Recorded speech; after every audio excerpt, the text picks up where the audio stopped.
má bínú sí mi o.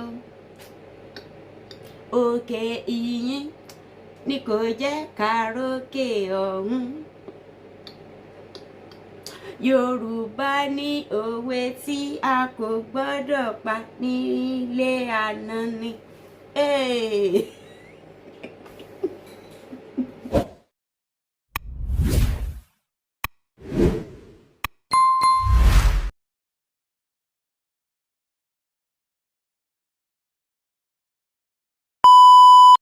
Mo ń kí gbogbo ọmọ Yorùbá níbi gbogbo tí ẹ ti ń wò mí wípé ẹ kú lé, ẹ kú ọjọ́ mẹ́ta. Mo lérò wípé àlàáfíà ni gbogbo yín wà bí èmi náà ṣe wà níbí yìí. So mo ń kí ẹnì kọ̀ọ̀kan wa wípé ẹ káàbọ̀ sí ìkànnì èdè Yorùbá dùn ún kà. Tí ó bá jẹ́ ìgbà àkọ́kọ́ lèyí tí ẹ ń rí ìkànnì yìí jẹ́ ìkànnì èdè Yorùbá níbi tí a ti ń kọ́ bí a ṣe ń ka èdè Yorùbá. Mo rọ̀ yín kí ẹ subscribe to this channel, help my business.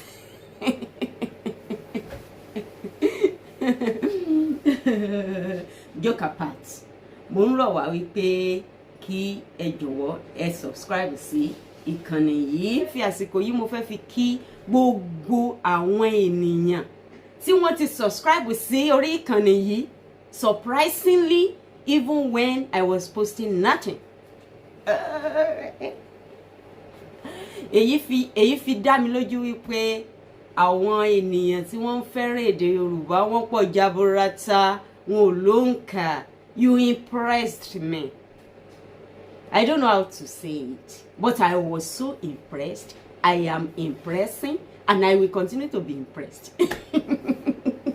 Mo bá tún wò máa ní, àwọn èèyàn máa ti tún subscribe. Hey, we are going to 300 now. Glory to God. And I really appreciate you, my subscribers, my lovers. Thank you so much. Thank you. Ẹ ṣeun. Ẹ ṣé fún ìfẹ́ yín sí iṣẹ́ èdè Yorùbá. Ẹ ṣé fún ìfẹ́ yín fún èdè Yorùbá, sí èdè Yorùbá, sí àṣà Yorùbá. Èdè Yorùbá kò ní di ohun àfọwọ́rọ́ sẹ́yìn.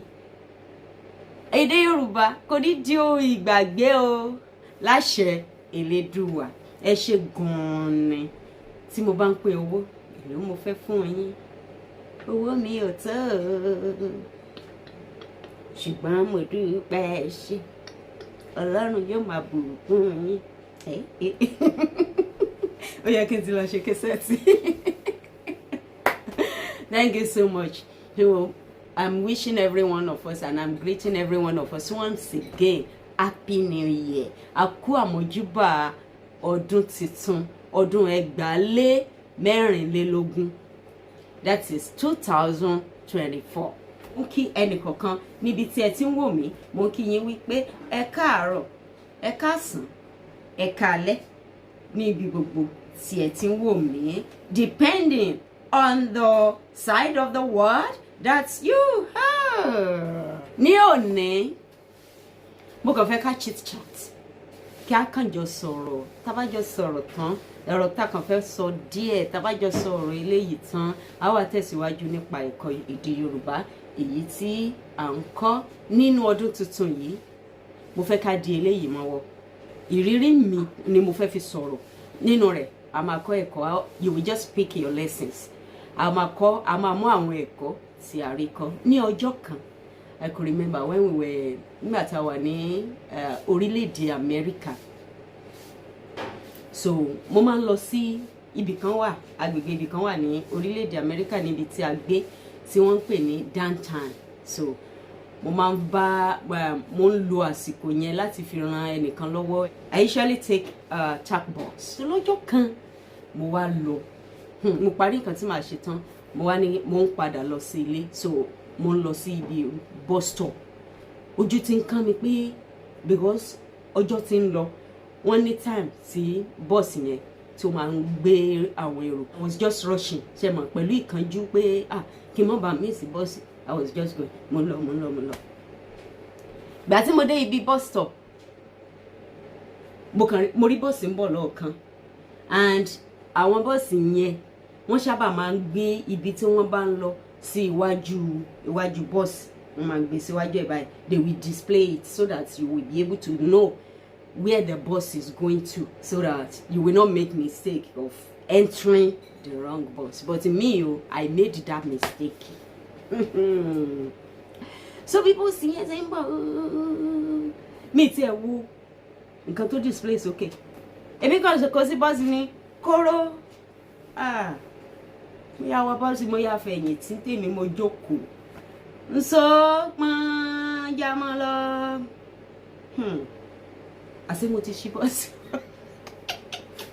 Àṣé mo ti wọ wrong bus. But ara fún mi, because when I was about to enter, gbà tí mo fẹ́ wọlé, mo rí dẹ́rẹ́bà. Dẹ́rẹ́bà yìí máa yàtọ̀ sí dẹ́rẹ́bà tó máa ń gbé wa lọ. Mo rò pé bóyá ṣe mọ̀ pé máa ń change ara wọn, bóyá another one ló tún èmi ló tún fẹ́ ló wá ti ọ̀sán tàbí ló wá ti ìrọ̀lẹ́.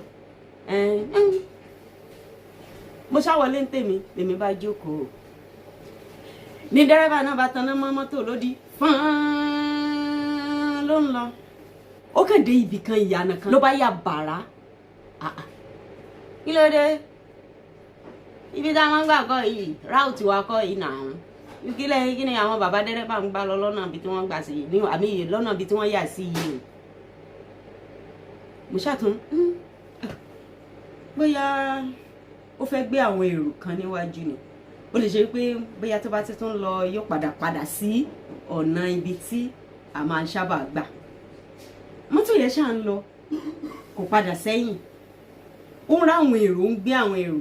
Ojú àwọn èrò tó ń gbé náà yàtọ̀ sáwọn tí mo máa ń bá wọ bus. Kí ló ń ṣẹlẹ̀? Ìgbà tó wá yá tí mo rí pé mọ́tò yìí ò mọ̀ padà sẹ́yìn, mo wá sọjí pé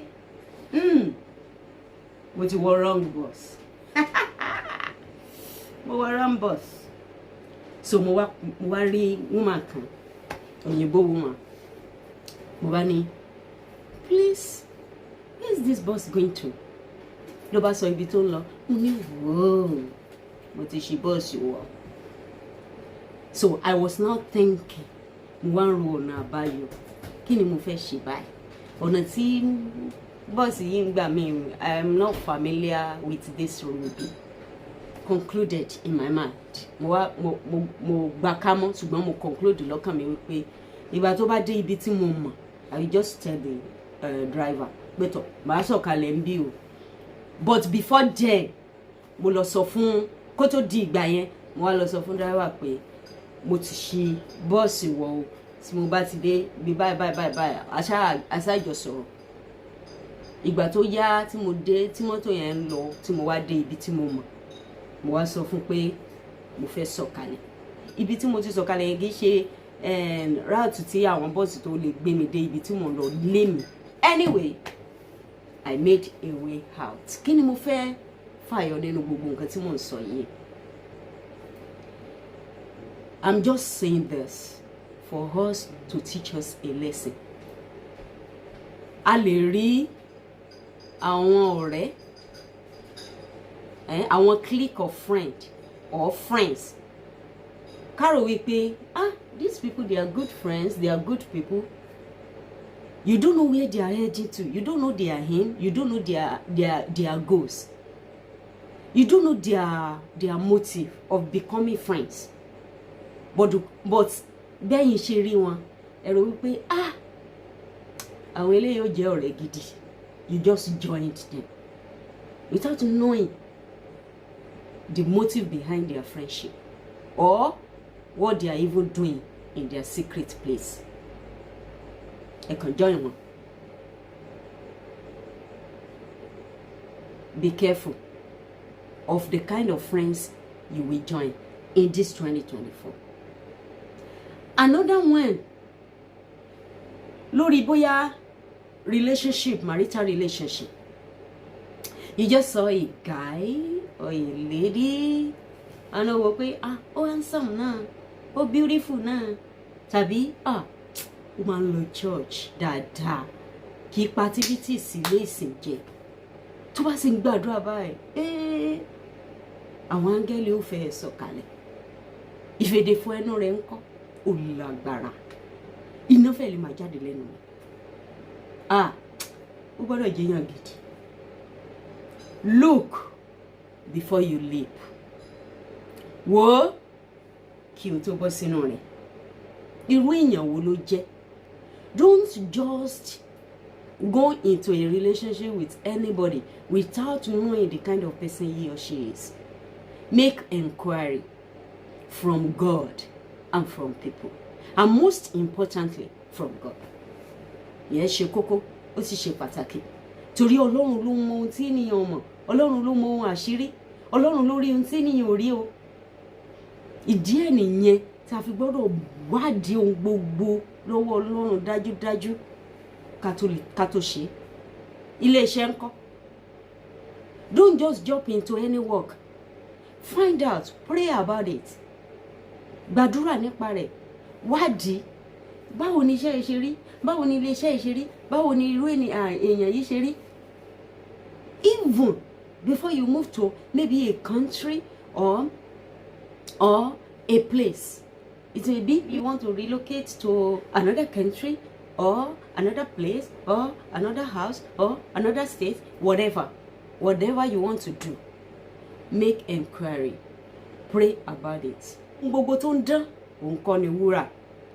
Mo kàn rò wípé bí mo ṣe rí yìí ó dáa. You just saw the container. You did not know what is inside, the content inside the container. You just saw it and you just jumped into it. Don't do that. Even a church. You may be hearing about a church. Wọ́n gbàdúrà dáadáa, wọ́n kọrin dáadáa. Find out about it. Pray about it before you join such a church. Kó tó darapọ̀ mọ́ irú ilé ìsìn náà, gbàdúrà dáadáa, wádìí ẹ̀ dáadáa. Because ẹlòmíì ti lọ nítorí pé wọn ò wádìí dáadáa, wọn ò dẹ̀ gbàdúrà dáadáa fún ìtọ́sọ́nà àti ìdarí ẹ̀mí mímọ́. Ẹlòmíì ti lọ wọ inú ẹgbẹ́ òkùnkùn tí wọ́n ń pera wọn ní ilé ìsìn. Wọ́n débẹ̀ tán ni wọ́n tó mọ nǹkan tó ń ṣẹlẹ̀ gangan. Ẹlòmíràn ti fẹ́ ọkùnrin náà tán tàbí obìnrin náà tán kó tó mọ̀ wípé èṣù ló ń fẹ́, pé kì í ṣe èèyàn gidi. Ìdí ẹ̀ nìyí tí a fi ní láti fi ohun gbogbo lé Ọlọ́run lọ́wọ́. Don't just jump into something. Find out, pray about it. Let God tell you something about it. Don't just go into it. It is dangerous. Mo sọ ìrírí tí mo rí nípa mọ́tò tí mo wọ̀ tí mi rò wípé ibi tó ń lọ destination mi ló ń lọ without knowing pé destination tí mi rò pé ó ń lọ nǹkan ló ń lọ. Let me say this, àwọn nǹkan kan wà tó ṣe wípé tí ènìyàn bá fẹ́ ṣe nǹkan kan, you will be seeing red flags. Àwọn bíi àmì tó yẹ kéèyàn fúnra sí, àmì tí ó mọ sọ lára èèyàn, tí ó mọ sọ fún yàn pé kíyèsára, fúnra, má ṣe.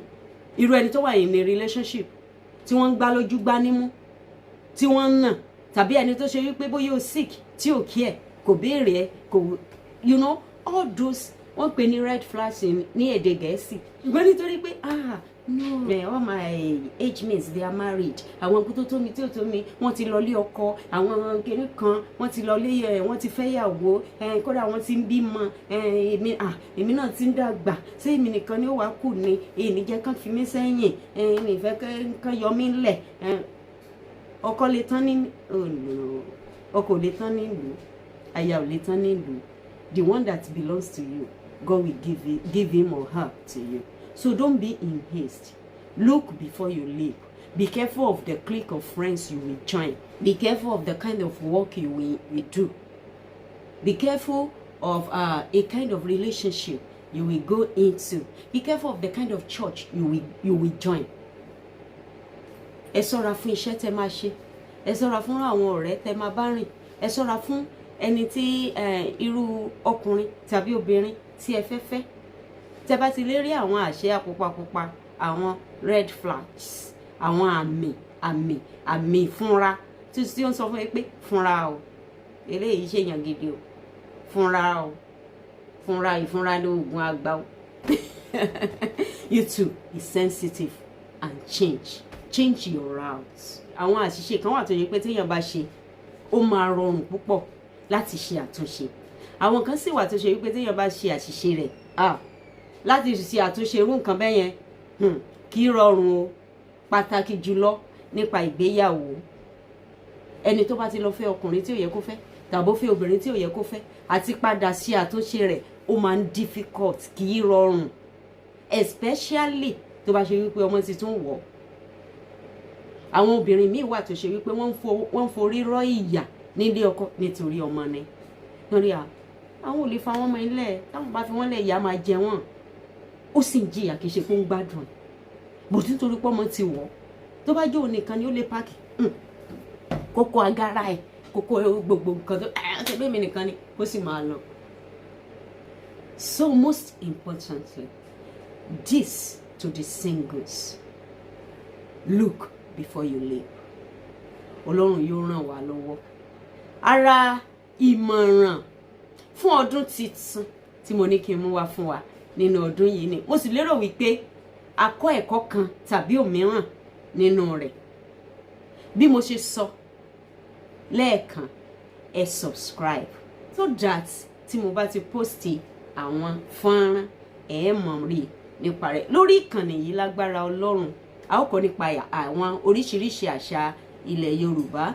A ó kọ́ nípa àṣà ìgbéyàwó, àṣà ìsọmọlórúkọ, bí a ṣe ń tọ́jú ọmọ, àṣà ìkíni, àṣà iṣẹ́ ṣíṣe. A ó sì sọ̀rọ̀ nípa oríṣiríṣi oúnjẹ ní ilẹ̀ Yorùbá àti ọ̀pọ̀lọpọ̀ nǹkan la ó kọ́ ní èdè Yorùbá lágbára Elédùwà.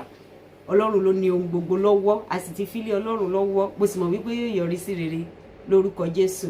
And lágbára Ọlọ́run a ó tún máa sọ̀rọ̀ fún ara wa ní èdè Yorùbá lórí oríṣiríṣi bóyá ìrírí tàbí a lè sọ̀rọ̀ nípa ìgbéyàwó, a lè sọ̀rọ̀ nípa bí ó bá ṣàṣe wá, tí ó bá ní ohunkóhun tí a fẹ́ mọ̀. A ó kọ́ náà nípa òwe, a ó sọ̀rọ̀ nípa òwe àti bẹ́ẹ̀ bẹ́ẹ̀ lọ. Tó bá ní ohunkóhun tí ẹ fẹ́ kí a jọ sọ̀rọ̀ nípa rẹ̀ ní orí ìkànnì yìí, ẹ fi ṣọwọ́ sí mi ní abẹ́ fọ́nrán yìí. Ẹ ṣé lọ́pọ̀lọpọ̀ fún àsìkò yín tí ẹ fi sílẹ̀ láti tẹ́tí sí mi ní òní. Thank you so much for listening. Ẹ ṣé tí ẹ ń tẹ́tí sí wa. Ẹ ṣé tí ẹ fẹ́ràn èdè Yorùbá. Ẹ ṣé ẹ tún invite àwọn èèyàn wá tẹ́ bá fẹ́ ohunkóhun tẹ́ bá fẹ́ kí a kọ́ ní èdè Yorùbá. I am here for you. God will help us in Jesus' name. Ẹ ṣé, ó di ọjọ́ mìíràn, ọjọ́ rẹ. Bye for now. Ó dàbọ̀.